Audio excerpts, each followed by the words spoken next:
Eu entendo a dívida como sendo uma forma de escravização das pessoas físicas ou jurídicas que aceitam uma dívida. Quando se fala em dívida pública, muitos se perguntam, né, que dívida é essa?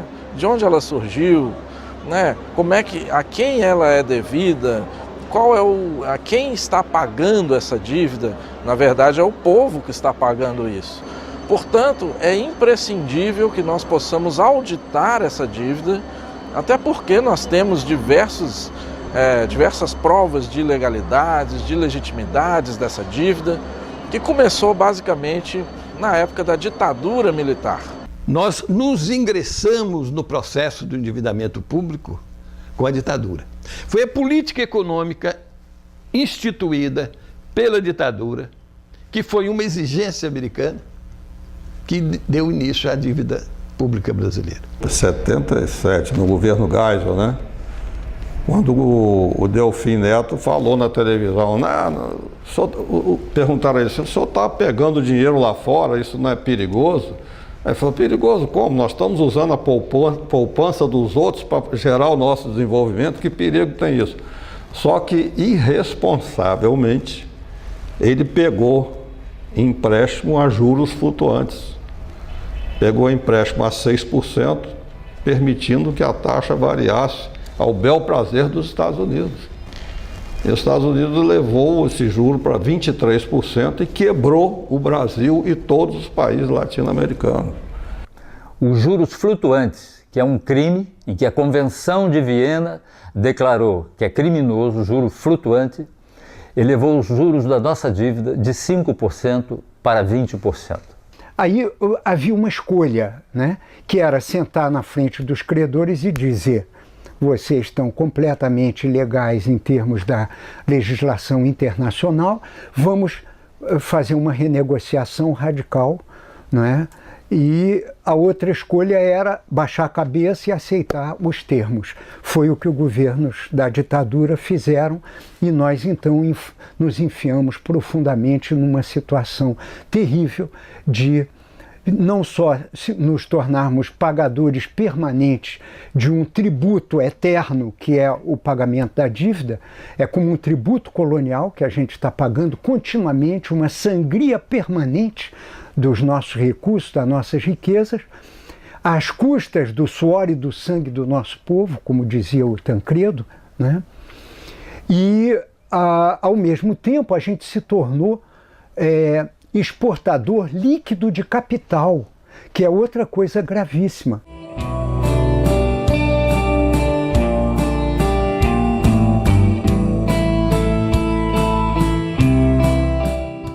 Por que o Brasil, sendo o país mais rico e mais viável do planeta, continua sendo um país em desenvolvimento? O ponto de partida básico foi o golpe de 1954, quando os serviços secretos anglo-americanos organizaram uma conspiração no Brasil para derrubar o presidente Getúlio Vargas. E o que é que aconteceu logo depois desse golpe?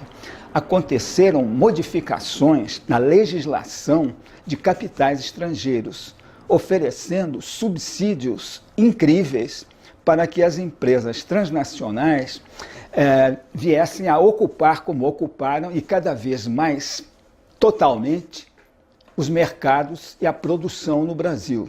As nações que estavam desenvolvendo um processo político de promover o desenvolvimento autônomo, soberano, em função das suas necessidades, já não tiveram mais oportunidade de fazê-lo.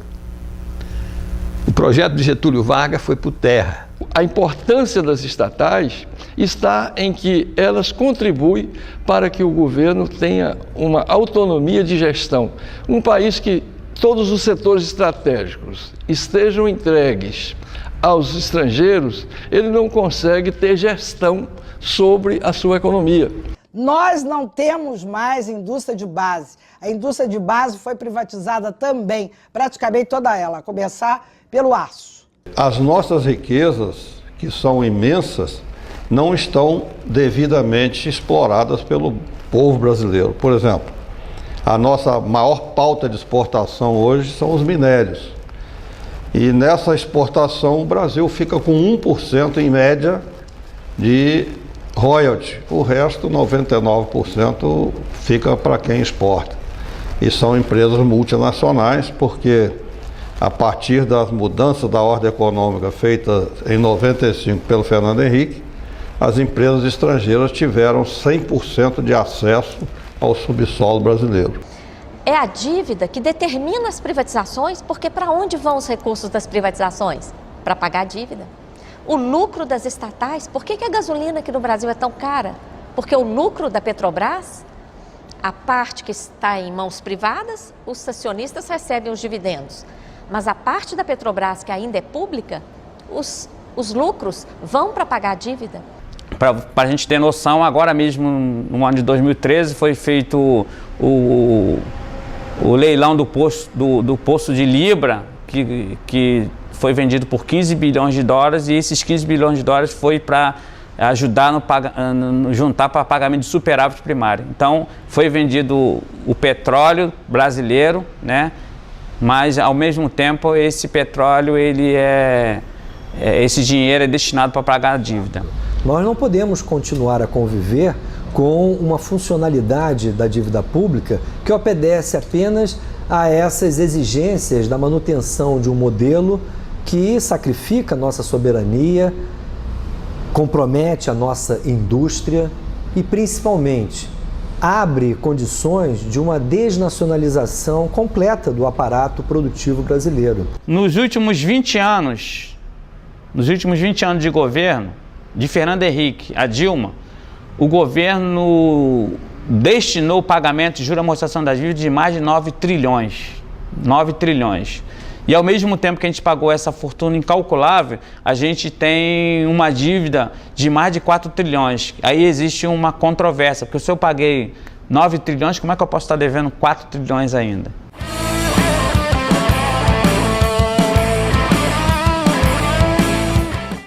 A dívida pública interfere em toda a economia do país, não é? Ela, além de representar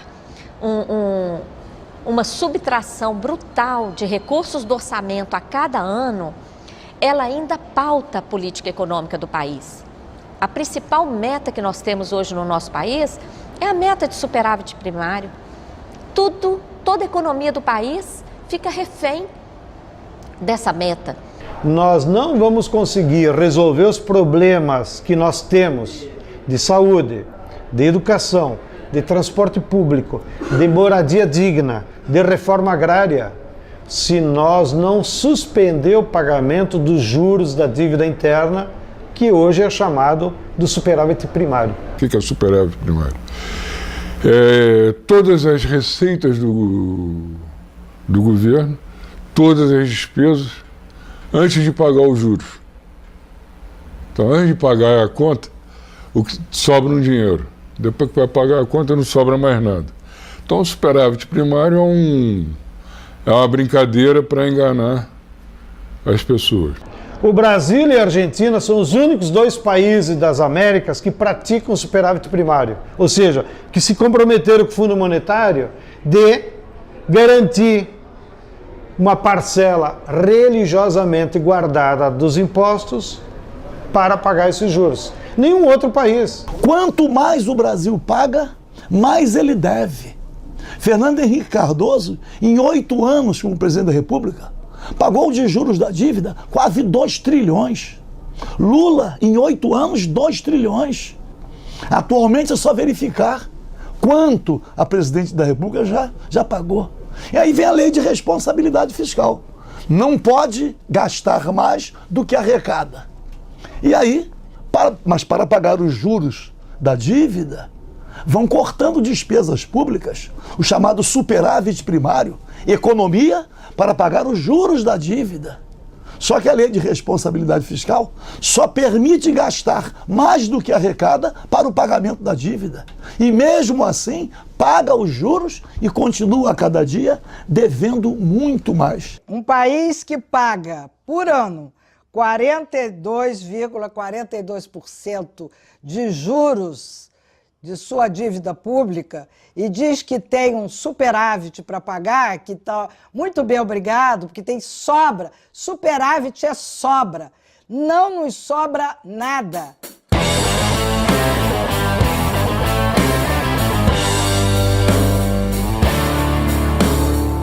O brasileiro tem muita dívida, tem de pagar. Não, a gente tem de pagar aquela dívida que é legal, que é legítima. Não pode ser paga dívida que não é legal e nem legítima e que nem beneficiou o povo. Que é um processo que não tem um governo culpado. Todos os governos são culpados. Que cada um foi lá, ao invés de resolver o problema, rolou e aumentou o problema. Se a gente olhar a forma como o governo brasileiro vem tratando a questão, ela não mudou muito. Desde o segundo governo Fernando Henrique, olha que já passamos por 2 governos Lula, estamos no governo Dilma, e eleição para ou um novo governo Dilma, ou um outro candidato, não importa. Mas a condução é a mesma. Primeiro, não se discute o não pagamento. Não se discute a auditoria. Não reconhece-se o estoque da dívida e a forma como ela foi montada. Não há nenhum senso crítico a respeito dela. Como é que ela foi criada, qual o papel da ditadura nisso, como é que, enfim. As condições em que foram assinados os acordos, seja com o Clube de Paris, FMI, Banco Mundial, não se questiona nada disso. Reconhecido o estoque da dívida, paga-se a obrigação financeira. O argumento é que isso gera credibilidade nos mercados. Voltando ao início, porque a dívida pública, no fundo, é o step da especulação nos mercados financeiros. Então tem que ser paga. Como é que se paga? Com recursos públicos. Essa grande expropriação que os bancos fazem contra o orçamento nacional faz parte de uma agenda política de primeira ordem, já assumida pelos movimentos, que agora nós temos de pressionar para que seja assumida também pelo governo federal. Hoje a gente paga 40% em média de imposto no Brasil. Ou seja, eu trabalho 4, 5 meses e pouquinho só para pagar imposto. Metade do ano. Metade do ano só para pagar imposto. E o que eu recebo de volta? Nada. Para onde vai esse dinheiro? Vão para os credores dos títulos dessa dívida, que segundo o levantamento do Márcio Porchman, não são mais que 15 mil credores. Então, esse mecanismo é um mecanismo perverso de concentração da renda no Brasil. Então, vocês podem imaginar, 200 milhões de brasileiros pagam imposto, 30% desse imposto, em vez de ir para a educação, para a reforma agrária, para a saúde, vai para os juros da dívida interna, vai para 15 mil famílias, que acumulam esse dinheiro e ficam mais ricos. Compram apartamento, recompram dólar, fazem qualquer coisa. Ou seja, o orçamento público, que inclui os impostos que todo brasileiro tem que pagar, ao invés de ser destinado à educação, saúde, habitação, transporte, entre outros investimentos sociais que ajudariam a vida dos habitantes do país, vai para pagar dívidas com bancos milionários que enriquecem às custas da pobreza da população. Assim, quem está rico fica mais rico e quem está pobre continua pobre. Na década de 80, nós devemos ter pago aqui na América Latina cerca dos 500 bilhões de dólares, né?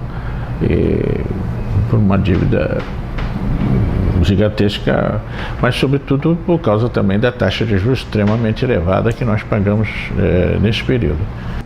Então a dívida pública ela tem um salto astronômico. O Sarney chegou a instaurar a CPI dos bancos.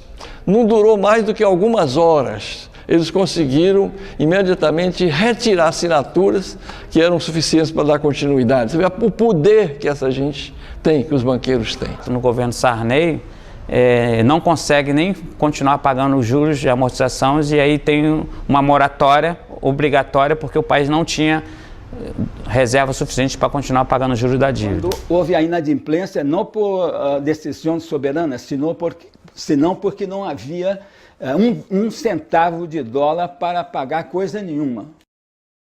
E a economia mundial estava sendo alimentada pelo endividamento público. A primeira coisa que Fernando Henrique fez nesse campo além das privatizações e da abertura do mercado para o capital estrangeiro, foi transformar a dívida externa brasileira em dívida interna. Comprou os títulos dos estados e municípios e foi nacionalizando, ou melhor, federalizando a dívida pública brasileira. O governo Fernando Henrique tinha um processo de desnacionalização da Petrobras. Chegou até a colocar o nome de Petrobrax para facilitar a pronúncia dos compradores estrangeiros. Desde 1994, o Brasil convive com uma combinação de situações extremamente perversas, particularmente a combinação de juros muito elevados e, ao mesmo tempo, de um dólar barato. Esse foi o caminho encontrado principalmente pelos bancos e multinacionais para a estabilização da economia do país sob o ponto de vista monetário. Mas as consequências que isso gera, sob o ponto de vista, em primeiro lugar, do orçamento público da União, são gravíssimas. Essas consequências comprometem hoje quase metade desse orçamento com pagamento de encargos financeiros. O que é a lei da responsabilidade fiscal? É que nós temos que ter responsabilidade de ser bons pagadores, entendeu? Mesmo à custa das nossas riquezas. A Margaret Thatcher, já na década de 80, 90, ela dizia assim, se um país não tem condição de pagar sua dívida, que venda suas reservas, seus minerais, que venda suas terras, que venda tudo, mas nos pague. Ela teve a petulância, a coragem de dizer isso. E acontece que o governo Fernando Henrique seguiu à risca essa proposta.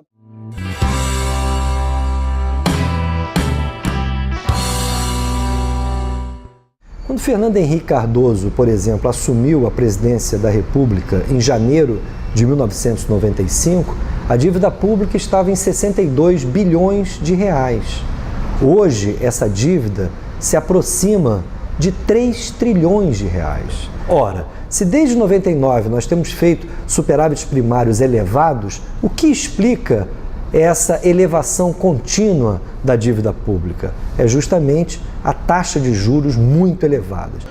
Os juros da dívida interna brasileira sempre foram os maiores juros do mundo, né? Hoje nós temos aí a taxa Selic a 11%, mas os títulos estão sendo emitidos a cerca de 13% ao ano, que é uma taxa de juros que não se encontra em nenhum lugar do mundo. Estados Unidos, Europa estão com taxas de juros de 0 a 1% ao ano, e isso obviamente atrai, né, os capitais internacionais para o Brasil, ou seja, mais uma prova de que a dívida interna, na verdade, ela é também externa, né, porque atrai o capital de todo mundo.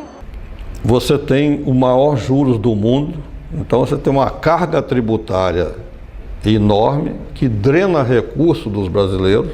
Você põe uma carga tributária entre as maiores do mundo e paga aos bancos o maior juros do mundo, então você transfere a renda brasileira para os bancos e fundamentalmente bancos estrangeiros, porque muitos desses bancos brasileiros aí têm maioria de capital estrangeiro, né? Então você transfere riquezas do povo brasileiro para bancos que não produzem nada, só simplesmente especulam, né?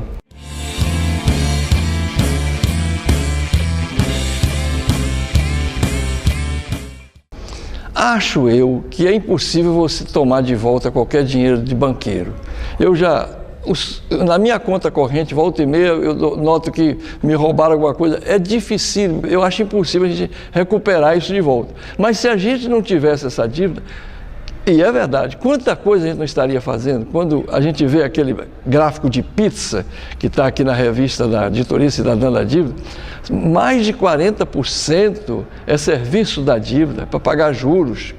Mais de 40% é para você, então, engordar quem já está rico. Banco, para dizer simples, o que é um banco? Um banco é uma instituição que empresta porque pegou emprestado. Banco é basicamente isso. É o que fazem as pessoas com esse dinheiro. Quer dizer, para que serve praticamente esse dinheiro? Não é? Quer dizer, Marx já disse uma vez numa nota de rodapé que se chegasse algum estrangeiro na Inglaterra, ficaria difícil explicar o que faz um banqueiro, né? Quer dizer, a gente pode explicar que um pedreiro constrói casas, a gente pode explicar que um médico cuida das pessoas quando ela fica doente, a gente pode explicar que um professor ensina coisas àqueles que não sabem. Agora, o que faz essa figura que se arvora a deter a maior parte da riqueza nacional, né? Além de andar de terno, jatinhos e voar para casa de helicóptero quando acaba o seu dia, né? Qual é a função que essa pessoa ocupa? O que é o spread bancário? Que é basicamente a rentabilidade dos bancos. O spread bancário nada mais é do que a diferença entre a taxa de juros que eles cobram os bancos para emprestar, que se chama de taxa de juros do ativo, menos a taxa de juros que eles pagam por pedir emprestado para quem deposita o dinheiro nos bancos, que é a taxa de juros passivo. O spread bancário é a diferença entre taxa de juros ativo e taxa de juros passivo. Então os bancos cumprem uma função e um serviço, mas é necessário que a sociedade saiba que esse serviço é para o capital. É para a saúde do capital. Para que o capital não perca as suas taxas e lucratividade, o banco tem um papel fundamental. Para a vida humana, eu confesso que não descobri ainda para que serve um banco.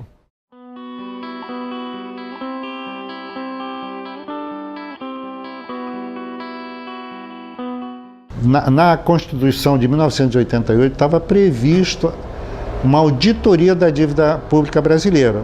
A Constituição brasileira, por exemplo, determinou que o Congresso fizesse uma auditoria para saber o que é ilegal, o que é ilegal, o que é impossível de cumprir. E até hoje o Congresso não a fez. Apesar de a Constituição ter sido votada em 1988, com prazo de 1 ano, até hoje não a fizeram. Nós recorremos, através de um recurso muito bem feito, através do presidente da OAB, ao Supremo Tribunal Federal, e isso encontra-se há muitos anos engavetado.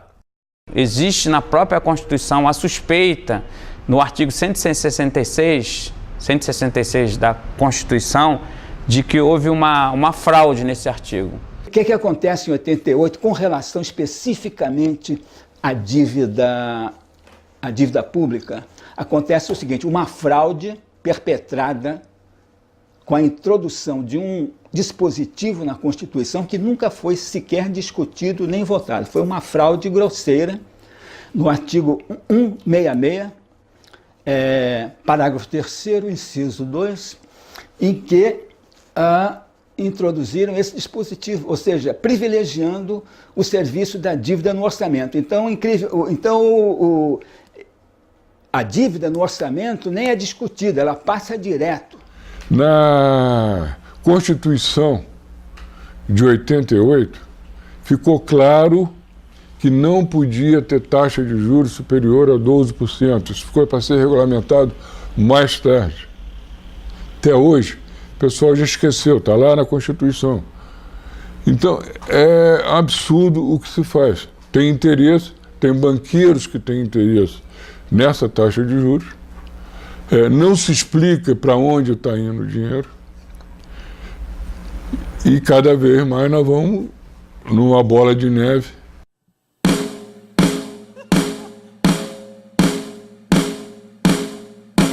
Em 98 foi realizado um grande simpósio sobre a dívida externa em Brasília.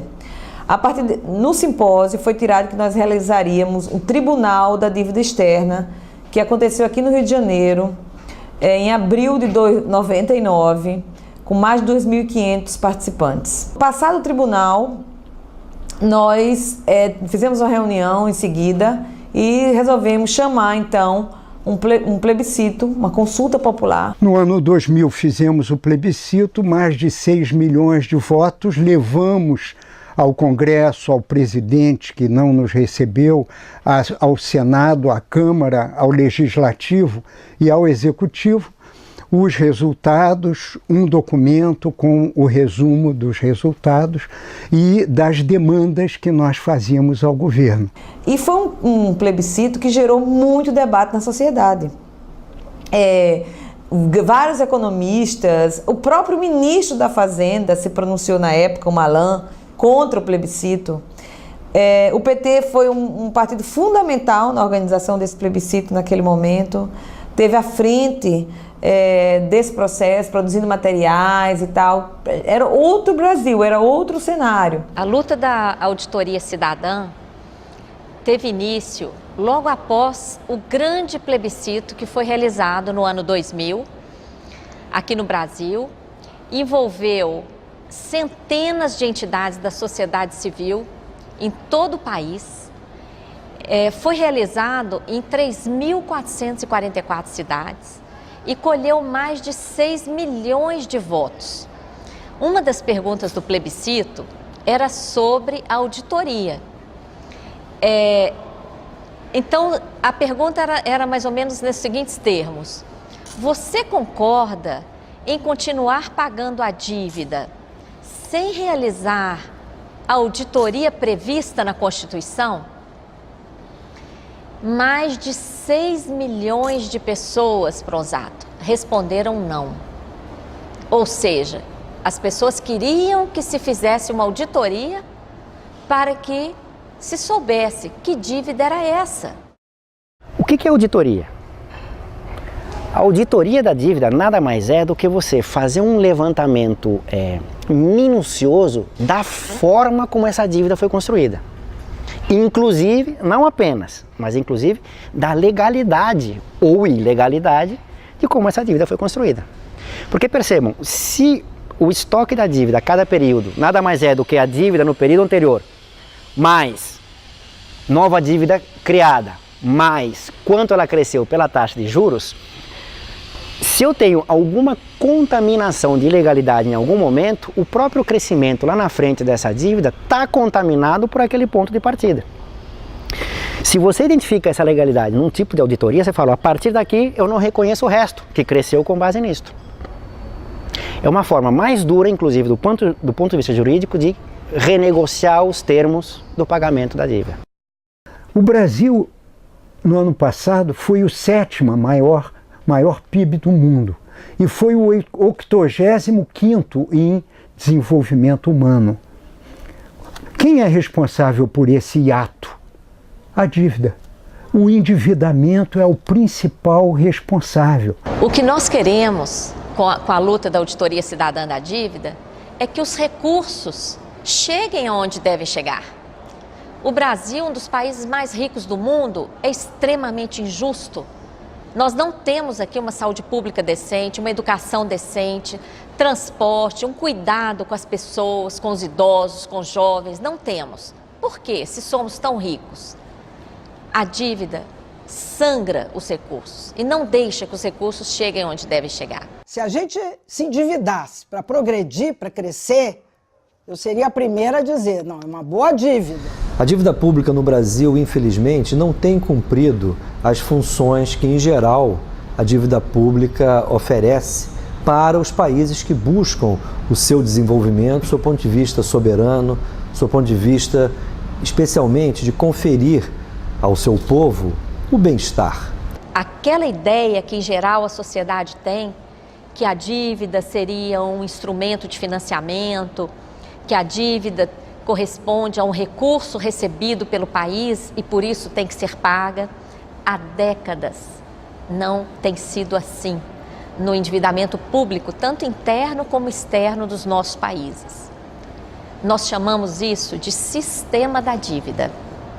É um sistema com várias engrenagens. Esse sistema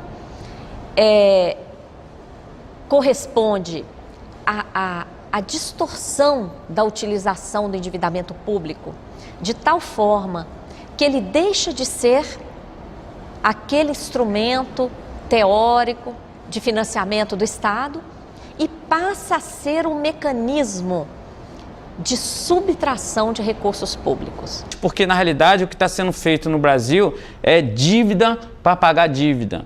A dívida é uma coisa que às vezes é necessária para um governo, ela é. Ninguém descarta que uma dívida não é necessária, mas a dívida tem que ter uma contrapartida de serviço, não existe. O que está acontecendo no país é que, como o Brasil não consegue pagar os juros, ele cria mais títulos e paga, e é por isso que a nossa dívida cresce. Porque se houver, em qualquer economia, quando você tem uma amortização de uma dívida, a dívida tende a diminuir, não a crescer. Se você está fazendo amortização, nós estamos pagando em dia, como é que a nossa dívida cresce? Porque, na realidade, o que está sendo criado é dívida sobre dívida.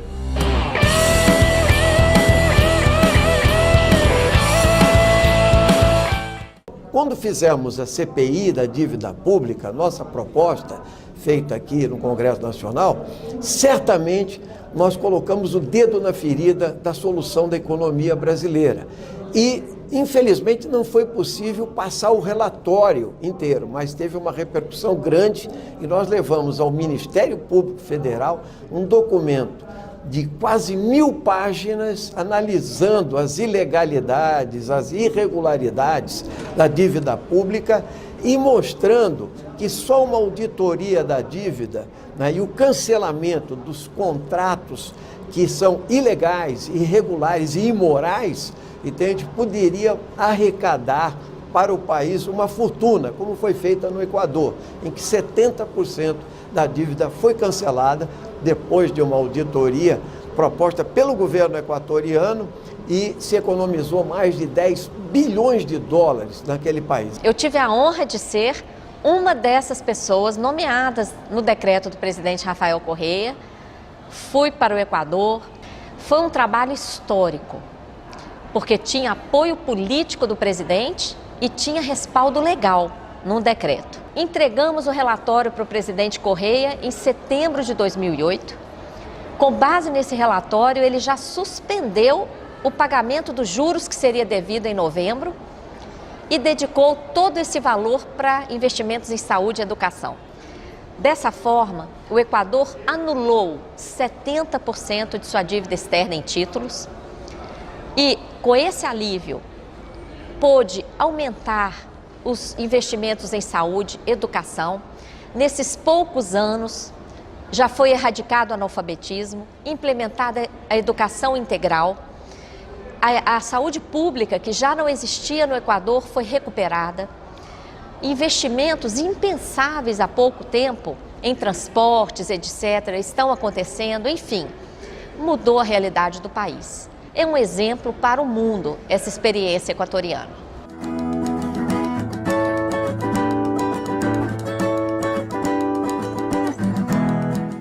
A moratória, para além de uma discussão, que também é importante, do pago ou não pago, é uma forma de forçar o credor a sentar na mesa para renegociar os termos dessa dívida. A Argentina fez basicamente isso. Falou, ó, não pago. Ou não é que não pago, porque ela continua pagando, mas eu pago, não pago do jeito que está, mas eu vou pagar se a gente renegociar o perfil dessa dívida. A crise argentina, né, dos fundos abutres mostram claramente, e o nome nos parece extremamente adequado, né, mostra o caráter pouco sério dessas instituições. A Argentina também possui um fato histórico em relação à dívida, que é uma sentença judicial que condenou a dívida externa argentina, considerando-a ilegal, imoral, ilegítima, que é decorrente, é conhecida como sentença Olmos. Infelizmente, as autoridades argentinas não levaram isso em conta e renegociaram sucessivamente essa dívida em processos que provocaram enorme prejuízo ao povo e à economia do país.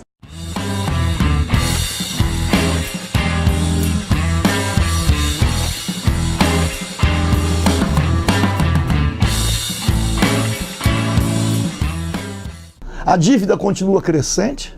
O presidente Lula, ele não pagou a dívida externa. Há 10 anos atrás, o ex-presidente Lula foi para a televisão dizer que tinha pago, tinha resolvido toda a dívida do Brasil, que o Brasil não devia mais nada. Então isso formou uma ideia na cabeça das pessoas que o Brasil tinha ficado rico. Milionária, era o país mais rico do mundo. E hoje está aparecendo aí 2 trilhões de dívida. Se trocou uma dívida com FMI a juros baixos por uma dívida com bancos privados a juros altíssimos. O pagamento ao FMI foi um pagamento de apenas 15,5 bilhões de dólares, que aconteceu em 2005, e foi uma operação que trouxe grandes prejuízos financeiros ao país, porque a dívida com o FMI custava apenas 4% ao ano de juros. Para pagar para o FMI, o Brasil emitiu títulos da dívida interna que custavam mais de 19% ao ano de juros. Então, foi uma operação que não trouxe nenhum benefício ao país, ao contrário. Foi uma operação que tornou a dívida ainda mais onerosa e provocou um grande desserviço político, porque iludiu ainda mais o nosso povo, afastando-o de enfrentar esse problema do sistema da dívida. Enquanto o Supremo Tribunal Federal examinou um mensalão, que nós não estamos aqui defendendo, nós achamos que o dinheiro público ele tem que ser preservado, tem que ser investigado e os responsáveis têm que ser punidos, mas que custou, segundo a mídia, 150 milhões, ocupou mais um ano de Supremo Tribunal Federal, a nossa causa não teve um dia do Supremo Tribunal Federal para ser examinada. A dívida ano passado levou mais de 2 bilhões por dia. Ou seja, nós tivemos, dedicados à dívida, mais de 15 mensalões por dia.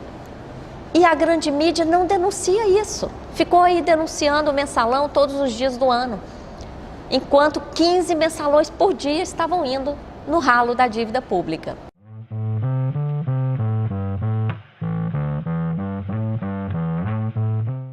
Os banqueiros estão fazendo uma brincadeira com o governo. Você quer um programa popular, você brinca aí com Bolsa Família. Você pega 20 bilhões por ano e distribui aí para os pobres. E não se preocupa com os 240 milhões que nós estamos ganhando. Então, os banqueiros concordam em pagar que o governo gaste uma migalha para maquiar a opinião pública, enquanto a taxa de juros, o interesse do banqueiro é 10 vezes superior àquela migalha que sai no Bolsa Família. Mais ou menos a conta é essa. A existência de política social compensatória é melhor que a inexistência de política social compensatória. Óbvio, ninguém discute isso. E essa é a base objetiva para, enfim, o governo ter esse tipo de apoio social. É melhor ter que não ter. Agora, o que eu quero discutir é por que você tem. Primeira coisa importante é o seguinte: se a política social é compensatória, é porque ela está compensando algo. E se ela está compensando, ela não está resolvendo. Então, ela vai ser necessária ad eterno. A questão é, não estou discutindo a existência da política social compensatória, é porque você não, paralelamente, não resolveu o problema que faz com que você tenha que ter uma política social compensatória. Essa é a primeira coisa. Segunda coisa é o seguinte: de que maneira isso é feito? Então, por exemplo, Minha Casa Minha Vida. Como é que se faz no Minha Casa Minha Vida? Ah, você dá casa para a população, sim. Mas você está financiando quem? Construtoras. Que tem como lógica de acumulação o quê? Como é que a lógica de valorização do capital das construtoras? É a mesma lógica de valorização do capital fictício. Você está dando bolsas para pessoas que nunca tiveram a chance de entrar na universidade, entrar em universidade privada com subsídio de Estado. Que bom que elas entraram na universidade, porque antes não entravam. Sim, mas qual é a lógica disso? Passar recurso público para garantir valorização de universidade privada e as vagas de universidades públicas estancadas. Defender política social não é ser anti-neoliberal. O que te faz ser liberal ou neoliberal ou anti-neoliberal é a forma da política social que você implementa. Política social focalizada, compensatória, é a política social do Banco Mundial. E não venham querer me dizer que a política social do Banco Mundial é crítica, heterodoxa, anti-neoliberal, que de fato não é. Não pergunte nada, não pergunte nada. Não pergunte nada, não pergunte nada.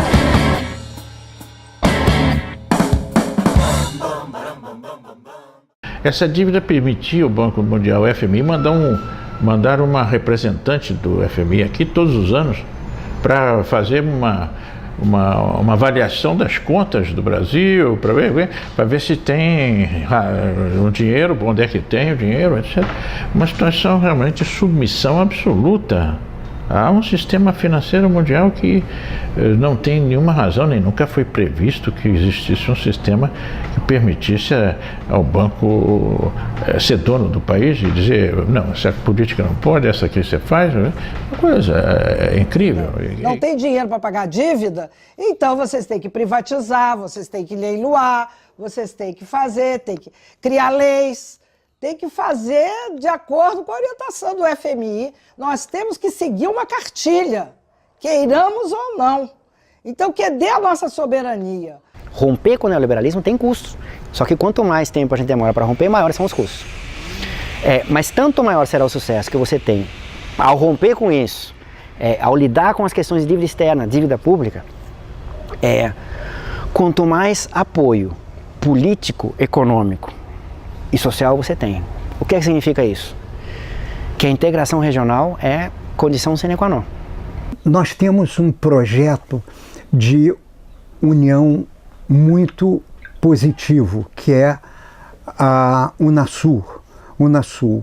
E ela fazia parte de uma visão do Hugo Chávez de integração da América do Sul, primeiro, né, e eventualmente da América Latina e do Caribe, né, buscando criar uma base de desenvolvimento continental que viabilizasse uma crescente autonomia do continente em relação aos países do hemisfério norte e às suas corporações transnacionais. Não à toa, o Equador é o país mais empenhado na criação do Banco do Sul, porque o Banco do Sul foi criado no papel.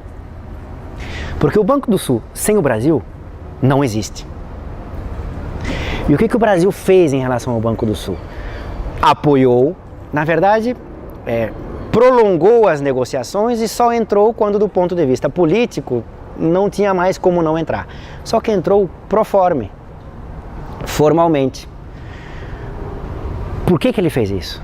Porque do ponto de vista geopolítico do Brasil na região, o Banco do Sul já existe. Chama-se BNDES.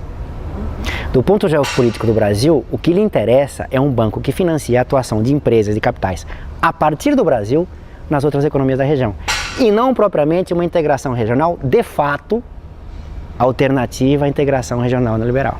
Infelizmente, o Brasil não investiu nesse projeto. Não à toa o Brasil está apostando mais num banco de financiamento via BRICS do que propriamente em relação ao Banco do Sul.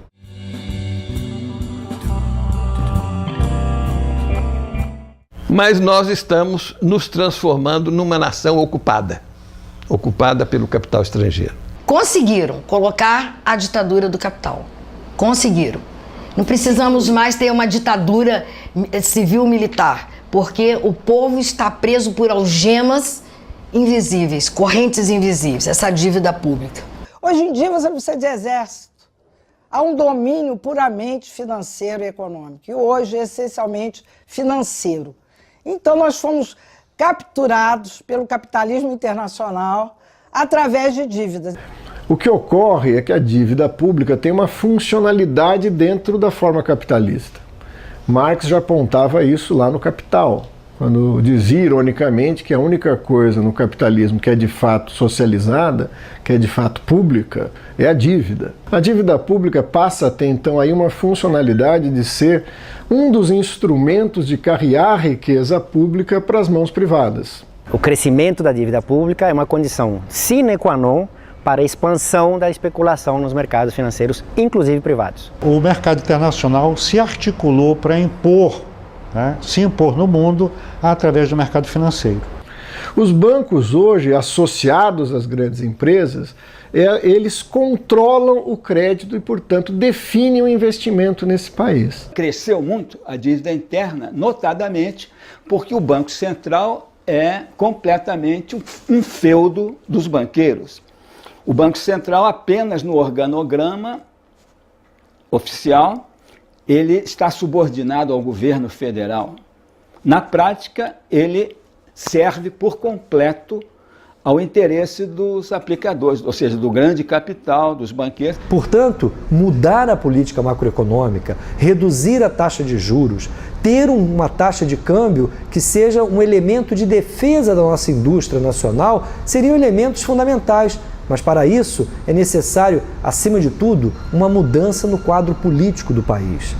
Desde 1994, particularmente, existe uma hegemonia na determinação das políticas públicas dos interesses de bancos e multinacionais. O poder ficou na mão dos banqueiros e das transnacionais. Então, eles são a classe dominante, eles determinam a eleição dos políticos. Mas a gente também tem que criar mecanismos, né, econômicos para romper com a banca internacional, porque a nova ditadura hoje não é a ditadura dos militares, é a ditadura dos banqueiros, é a ditadura da banca internacional. Isso a gente tem que romper. E seguir o exemplo da Islândia, que não paga a sua dívida e ainda mandou prender os banqueiros.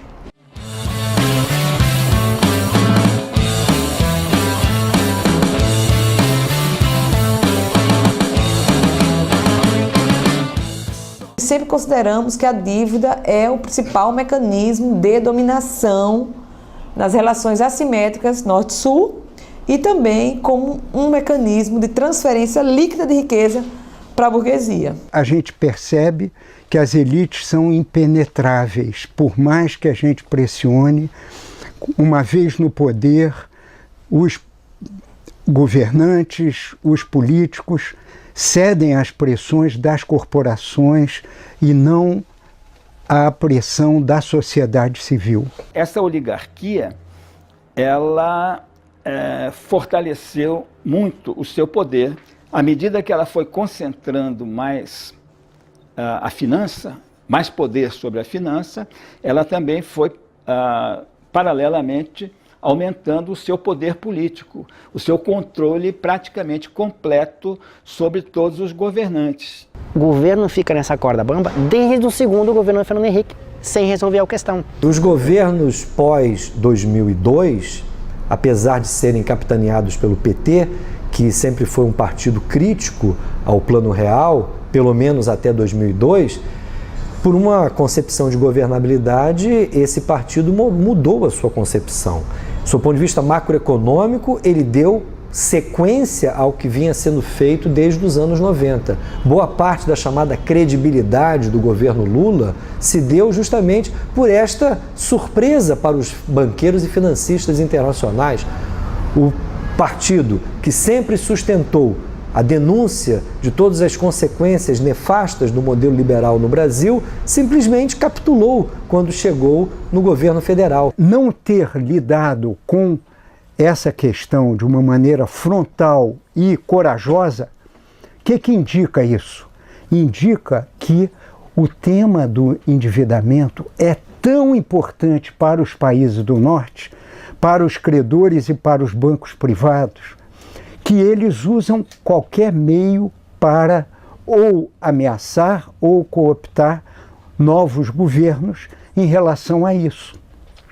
E nós temos precedentes graves relacionados com uma política mais soberana de países da América Latina.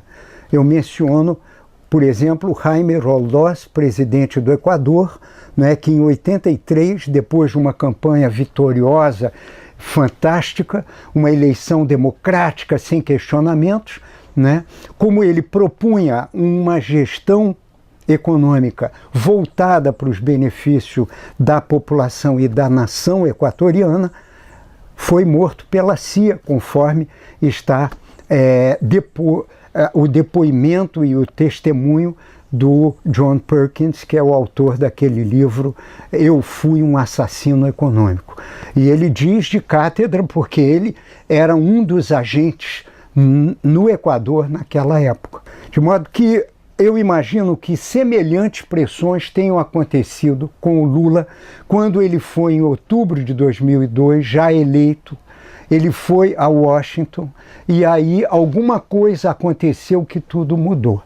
Ele nomeou o Henrique Meirelles presidente do Banco Central, e o Henrique Meirelles era o presidente do Bank Boston, que era um dos credores do governo brasileiro. Portanto, inimaginável a gente ter um presidente de banco transnacional virando gestor do Banco Central, que é a chave, né, do sistema da gestão financeira do governo federal. Nós estamos convencidos que a resposta não é técnica, né? Quer dizer, as condições para realizar uma moratória, uma auditoria na forma como nós acreditamos que seja necessária. E mais que isso, tirando as conclusões de uma auditoria dessa, as atitudes políticas a serem implementadas, isso não é tarefa de um Banco Central forte, de um ministro da Economia decente. Isso é a tarefa de uma mudança profunda de correlação de forças na sociedade latino-americana e mundial. Esse fragmento de classe monopolista financeira tem um poder muito grande. Para contrapor a esse poder, é necessário, como dizia já o bom e velho Maquiavel, só o poder limita poder. É necessário que o povo, que os trabalhadores, que a classe trabalhadora constitua-se num poder para fazer valer sua vontade. Eleições com a presente estrutura econômica e midiática, né, com a concentração também da mídia e de tudo mais que há aí, não existe, a meu ver, chance alguma, nenhuma chance de reversão desse quadro, somente com um tipo de mobilização popular. Aquela manifestação de rua, grande parte daquela população que estava na rua não sabe o que acontece com o endividamento público. E por conta disso, eles estavam reivindicando coisas no varejo. Quando o tema central, para mim, na minha visão, são dois. O primeiro é a dívida pública, o segundo é a democratização da mídia.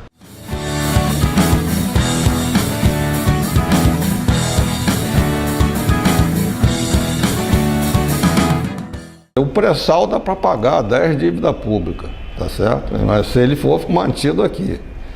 Mas não tem sentido você estar tendo uma dívida pública crescente e descontrolada, porque não se fez uma auditoria. Todos os países que fizeram auditoria da dívida, a dívida caiu drasticamente, porque essa dívida é mentirosa, essa dívida é falsa. Essa dívida que está aí é impagável. Não adianta ficar sonhando com o petróleo que vai vir daqui a 20 anos lá do pré-sal, porque quando chegar esse petróleo, a dívida vai estar num buraco tão grande que é impagável. Então, não adianta o Brasil ficar jogando para o futuro, contando com pré-sal, com pós-sal. Não é por aí que se resolve o problema. Essa é a realidade brasileira. Tem que encarar o problema de frente, tem que renegociar a dívida.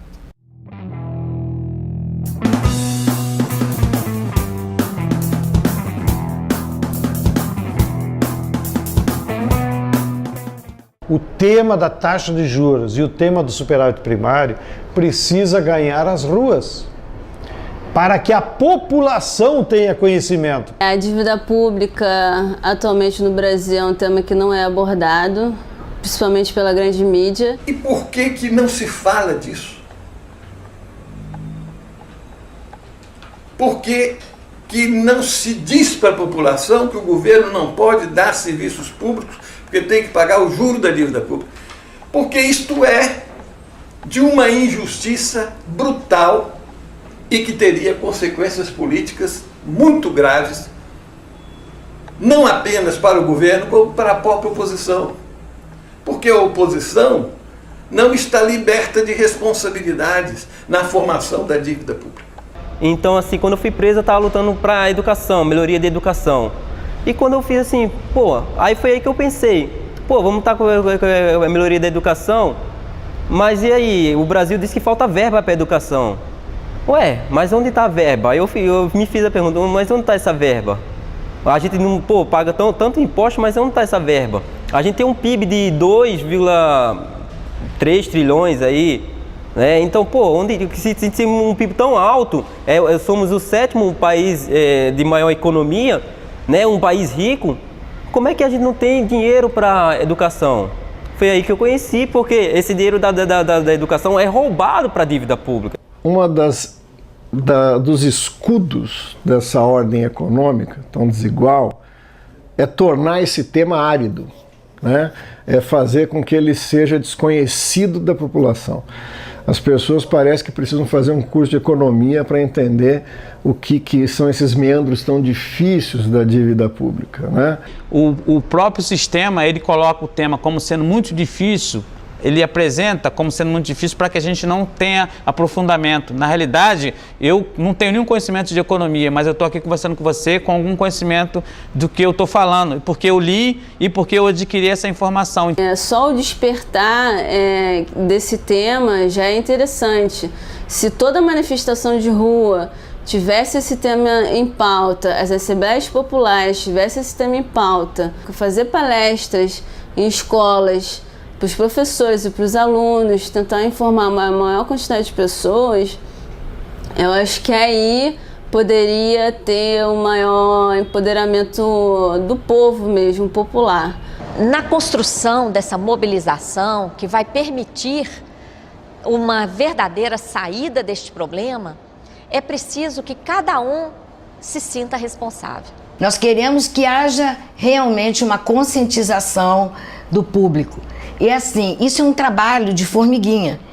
É na fila do ônibus, é na fila do banco, é na fila do mercado, é estar almoçando, é estar trabalhando, é conversando sobre isso. É muito importante que cada um de nós tenhamos algo assim, ó, nas mãos, ó. Um panfletinho desse aqui, em que fala dessa questão. Não é só sentar dentro de uma sala, né, e você falar sobre a auditoria. Você tem que invadir os movimentos. Seu movimento tem que crescer nacionalmente para que a gente possa pressionar o governo e para que haja, então, a auditoria nos moldes de uma auditoria cidadã da dívida pública, ou seja, com a participação da sociedade civil. O Brizola costumava dizer que a dívida externa é como uma bomba de sucção que não deixa aqui ficar como as veias da América Latina, que o Galeano também descreve. Mas eu diria, o Brizola fala em bombas de sucção, eu diria que é um guincho que nós temos atrás das nossas costas, que quando a gente tenta correr, aí o guincho nos puxa. O governo tem que suspender o pagamento dos juros da dívida interna e botar esse dinheiro que é nosso. Ninguém autorizou.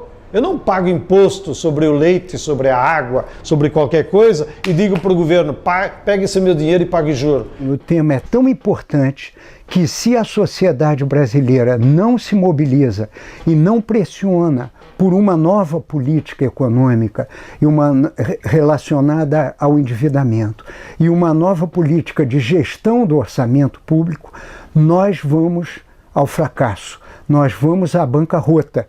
Não é possível ter um modelo soberano, socialmente justo, com tanta sangria. Esse é um problema crucial para a independência do Brasil. E quando a gente fala em independência, fica uma coisa meio esquisita, né, se falar independência hoje, mas eu considero que a dívida pública brasileira hoje, ela se reveste de uma forma de neocolonialismo. Nós estamos convencidos, primeiro, que é necessário de imediato estatizar integral e totalmente o sistema financeiro nesse país. Se ele prestar algum serviço, ele tem que ser aquele de recolher o recurso e colocar a serviço do crédito para aquilo que tem que ser decidido pela maioria da vontade popular. Primeiro passo, que eu espero que esse processo nosso a gente consiga, exigir do governo que abra e bote na mesa todos os números da dívida. A dívida, ela interessa a todos e é de responsabilidade nossa exigir que eu seja auditada, que a gente pague a dívida, mas que for legal e legítima e que ela não seja uma dívida de espoliação do povo, né? Então é fundamental para nós garantir que a auditoria cidadã da dívida aconteça como está prevista na Constituição e que nós possamos resgatar essa porção de soberania, resgatar a possibilidade de um orçamento maior, mais justo e que possa ser destinado às políticas sociais. Entre a riqueza do país e a consumação dos direitos sociais, tem uma dívida no meio do caminho, que a gente tem que enfrentá-la. E a ferramenta legítima para enfrentar para documentar e para obter resultados é a auditoria. Quem quiser realmente governar para o bem do Brasil, ou enfrenta o tema da dívida, ou nós continuamos um país escravo, submisso, que não é um verdadeiro país. É uma colônia.